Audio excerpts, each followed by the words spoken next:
Hi ATM, this is Anthony Rosaldo. Mas piliin kung ano yung mas makapagpapasaya sa akin. Or let's just say, I'm choosing more of myself than others this year. Kasi life is short.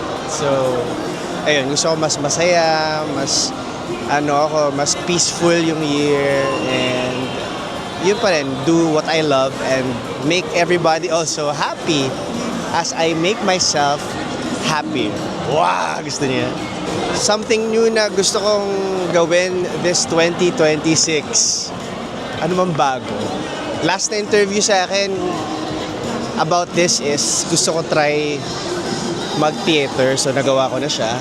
I am now theater actor and I am slowly starting to build a life around fitness.